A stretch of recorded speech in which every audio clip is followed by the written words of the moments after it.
سب سے پہلی آواز ہر گاؤں میں، ہر بستی میں سب سے پہلی آواز کیا گونجتی ہے؟ آذان۔ آذان میں 6 سبق ہیں، یہ 6 سبق پکے ہو جائیں دین بہت آسان، دنیا بنے گی آخرت۔ آذان کے 6 سبق پکے کرو۔ پہلا سبق، اللہ اکبر اللہ اکبر۔ سب سے بڑا کون ہے؟ اللہ، کوئی بڑا نہیں۔ قوی اللہ ہے، سب کمزور ہیں، طاقتور اللہ ہے، سب محتاج ہیں، صمد اللہ ہے۔ یہ پہلا سبق ہے آذان میں کہ بڑائی اللہ کی ہے۔ وَلَهُ الْكِبْرِيَاءُ فِي السَّمَاوَاتِ وَالْأَرْضِ، آسمانوں میں زمینوں میں بڑائی کس کی ہے؟ اللہ۔ دوسرا سبق آذان کا، اشہد ان لا الہ الا اللہ، اس کے سوا کوئی بندگی کے لائق نہیں، کوئی کام بنانے والا نہیں، کوئی مسئلے حل کرنے والا نہیں، کوئی ضرورتیں پوری کرنے والا نہیں، کوئی پریشانیوں سے بچانے والا نہیں، کوئی رزق دینے والا نہیں، کوئی نفع دینے والا نہیں، کوئی صحت دینے والا نہیں۔ صحت دینے والا اللہ ہے، نفع دینے والا اللہ ہے، کھیتیاں اگانے والا اللہ ہے، کھیتیاں پکانے والا اللہ ہے، سارے نظام کو چلانے والا کون؟ اللہ ہے۔ تیسرا سبق آذان کا، اشہد ان محمد رسول اللہ۔ کیا پیغام ہے کہ دیکھو اگر تمہیں اللہ تک پہنچنا ہے تو راستہ حضرت محمد صلی اللہ علیہ وسلم کی اتباع کرو، نبی کے رنگ میں رنگے جاؤ، نبی کا دامن پکڑو گے تو منزل تک پہنچو گے۔ جو نبی کا دامن چھوڑے گا وہ کسی گڑھے میں گرے گا، پریشانیاں آئیں گی، مصیبتیں آئیں گی۔ نبی کا دامن پکڑو، کامیاب ترین انسان اللہ کے نبی ہیں، نبی کے دامن پکڑو کامیاب ہوگے۔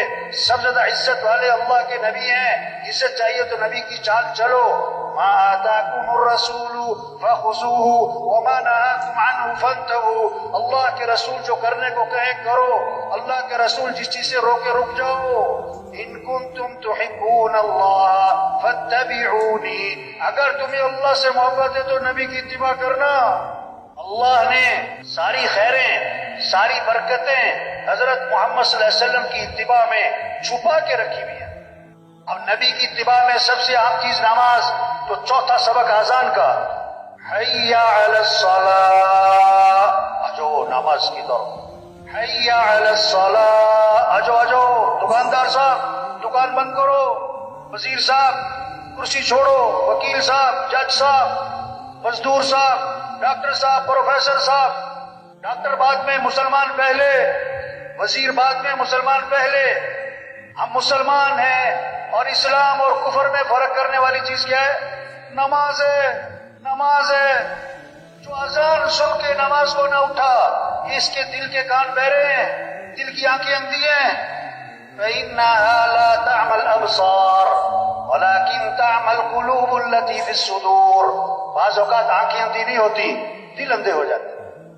پانچواں سبق آذان کا، حی علی الفلاح، آ جاؤ کامیابی کی طرف۔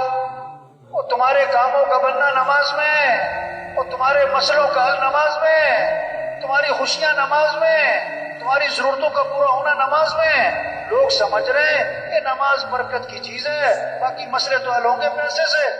نہیں نہیں نہیں، تمہارے مسئلوں کا حل بھی نماز میں۔ جس نماز میں نفع ہے وہ سمجھ رہا میں نماز پڑھنے جاؤں گا میری دکان کا نقصان ہو جائے گا۔ چھٹا سبق آذان کا، فجر کی آذان میں اضافہ کیا، الصلاۃ خیر من النوم، نماز بہتر ہے کس سے؟ نماز بہتر ہے کس سے؟ اٹھ جاؤ اٹھ جاؤ۔ زندہ آدمی کو سوئی چبو چیخ نکلے گی، مردہ کو خنجر مارو ٹس سے مسنا ہوگا۔ جس کا دل مردہ ہوگا وہ آذان پہ آذان سنے گا، ٹس سے مسنا ہوگا۔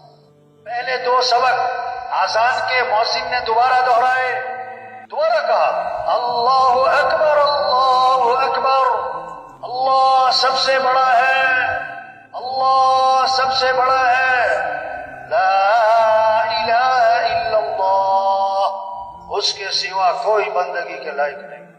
کیا خوبصورت پیغام چھپے ہوئے آذان میں۔ اگر کوئی آذان کو سمجھے تو آذان سن کے دکان پہ نہیں بیٹھ سکتے، دفتر میں نہیں بیٹھ سکتے۔ یہ سارا مجمع نیت کرے بھائی، ہر مسلمان کو نمازی بنانا ہے۔